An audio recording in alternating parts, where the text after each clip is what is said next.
ममता जैसे ही घर में अपनी बेटी कृति को स्कूल से लेकर आई, तभी उसके देवर शोभित ने उसे टोकते हुए कहा, भाभी, मम्मी के लिए खाना नहीं बनाना था तो बोल दो। आप यूं बहाने बनाकर घर से क्यों निकल जाती हो? ममता आश्चर्य से अपनी सास की तरफ देखते हुए बोली, जो कि किचन में रोटियां सेक रही थी। ममता बोली, मम्मी जी, मैंने आपसे खाने के लिए पूछा था तो आप कह रही थी कि स्कूल से कृति को लेकर आओ, तब रोटियां सेक देना। मैं आ गई, मैं बना देती। आप क्यों बना रही हैं? अरे रहने दो भाभी, ज्यादा दिखावा मत करो। आपको बनाना होता तो आप बना दी होती रोटियां मम्मी के लिए। ज्यादा भोली बनने का नाटक मत करो भाभी जी, तब जानता हूँ मैं। इतना कहकर शोभित घर से बाहर निकल गया। देवर के मुंह से ऐसी बातों को सुन ममता को बहुत बुरा लगता। वो अपने मन में सोचने लगी कि उसके मायके में उसका भी एक छोटा भाई और बड़े भाई भाभी हैं, पर कभी मजाल जो बड़ी भाभी से कभी उसके छोटे भाई ने कभी कोई बदतमीजी की हो, बल्कि बड़ी भाभी से तो छोटा देवर हमेशा इज्जत व स्नेह करते हैं। पर यहाँ इसके ससुराल में ममता का देवर हर बात में ममता को दो बातें सुना देता था। वह हमेशा यह प्रयास करती कि सास को कोई शिकायत का मौका नहीं दिया जाए, पर उसका देवर हर बात पर उसे टोकना शुरू कर देता था। ममता सुबह जल्दी उठकर ही घर के कामों में लग जाती थी, पर फिर भी शोभित उसे हमेशा टोकता ही रहता था।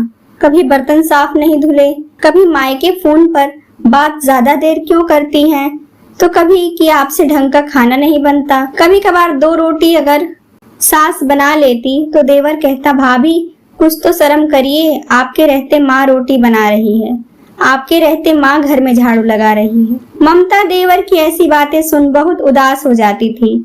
आखिर वो भी तो इंसान है, दिन भर वो भी तो काम करती है। क्या हो गया अगर सास ने अपने लिए 2 रोटियां सेक भी ली तो? क्या घर में झाड़ू लगा ही दिया तो? वो जब भी कोई बात अपने पति विनय से कहती कि उसका देवर उससे हमेशा टोका टोकी करता रहता है, तो विनय उसे ये ही समझाता, कोई बात नहीं ममता, समय उसका भी आएगा, तब हम भी उससे पूछेंगे। हाँ विनय जी, हद हो गई है। जब देवर जी का समय आएगा तब मैं भी चुप नहीं रहूंगी। एक दिन ममता किचन में खाना बना रही थी, तभी ममता के 2 साल के बेटे तरुण ने पॉटी कर दी। ममता किचन से दौड़ कर गई और देखा तो अपनी सास से बोली, मम्मी जी, जरा बाबू ने पॉटी कर दी है, थोड़ा आप उसे धुलाकर सफाई कर दीजिए ना, मैं किचन में आटा गूंथ रही हूँ। इतना सुनते ही उसकी सास अभी कहती, इससे पहले शोभित ही टपाक से बोल पड़ा, क्यों भाभी, मम्मी क्यों धुलाएंगी? आपका बच्चा है, आप साफ करो। और खाना बनाकर कोई एहसान नहीं कर रही आप, वो तो आपका काम है, उसे तो आपको करना ही है। देवर के मुंह से ऐसी बातें सुन ममता को बहुत बुरा लगा। वो बोली, अच्छा देवर जी, जब आपका समय आएगा तब देखूंगी। और चुपचाप किचन से हाथ धोकर बच्चे को लेकर बाथरूम में चली गई। नहला धुलाकर साफ सफाई करके वो किचन में गई तो किचन में भी सब कुछ ज्यों का त्यों था। उसकी सास हॉल में बैठी टीवी देख रही थी। ममता फिर से आटा गूंथने लगी। कुछ दिनों के बाद उसके देवर शोभित की शादी की बातें घर में चलने लगी। जल्द ही शादी हो गई। ममता अब जेठानी बन चुकी थी। उसके देवर की रानी घर में गृह प्रवेश कर चुकी थी। हर बात में सलाह ज्ञानदाता देवर की पत्नी थी। तो ममता को लगा कि सारे रूल्स और रेगुलेशंस शायद देवर जी देवरानी को भी समझा देंगे। अगले दिन ममता को लगा कि आज तो देवरानी की पहली रसोई है, तो देवरानी जी रसोई संभालेंगी। पर ये क्या, वो तो देवर जी अपनी पत्नी को लेकर एक पास में ही मंदिर लेकर घूमने चले गए।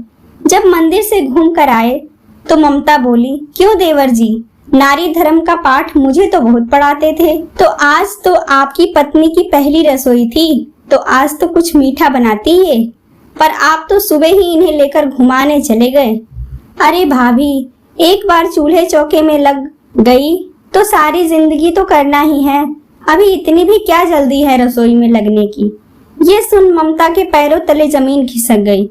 वो बोली, अच्छा, और जब मैं ब्याह कर नई नई आई थी तब तो मम्मी जी ने मुझे तुरंत ही चूल्हे चौके में लगा दिया था, और आप ही ने कहा था कि पहले नई नवेली भाभी कुछ बनाए खिलाए, घूमने फिरने के लिए सारी उम्र पड़ी है। ये सुन शोभित चुप हो गया। समय यूं ही बीता और जल्द ही देवर जी पिता बन गए। एक दिन जब उनके बच्चे ने पॉटी कर दी तो तुरंत ही अपनी माँ को आवाज लगाकर कहने लगे, मम्मी जरा आप इसे साफ कर दो, रिया किचन में खाना बना रही है। ये देख ममता बोली, वाह देवर जी वाह, वो आप ही हैं। जब मेरा बेटा छोटा था तो उसकी साफ सफाई मैं करती थी और आप कहते थे कि मम्मी क्यों करेंगी, आपका बच्चा है, आप संभालो, खाना बनाकर कोई एहसान नहीं कर रही। तो इस रूल के मुताबिक भी तो ये आपका बच्चा है, तो आपकी बीवी संभालेंगी। आखिर खाना बनाकर कोई एहसान नहीं कर रही, घर की बहू है तो खाना तो बनाएंगी ही। आपका जब अपना टाइम आया तब तो आपने पलटी मार ली, मेरे टाइम में तो खूब फ्री का ज्ञान देते थे। इतना सुन शोभित बोला, सॉरी भाभी, मुझसे गलती हो गई। शायद किसी ने सच ही कहा है कि दूसरों का दुख कोई नहीं समझता, पर जब बात अपने पर आए तो सब कुछ समझ में अपने आप आ जाता है। सॉरी भाभी, मेरी बातों को दिल से निकाल दीजिए। इतना बोल शोभित वहां से अपने कमरे में चला गया। दोस्तों, अगर आपको हमारी ये कहानियाँ पसंद आती हैं तो प्लीज आप हमारे वीडियो को लाइक करें, शेयर करें और कमेंट करके अपनी राय जरूर दें। और हाँ, हमारे चैनल को सब्सक्राइब करना बिल्कुल भी ना भूलें। धन्यवाद।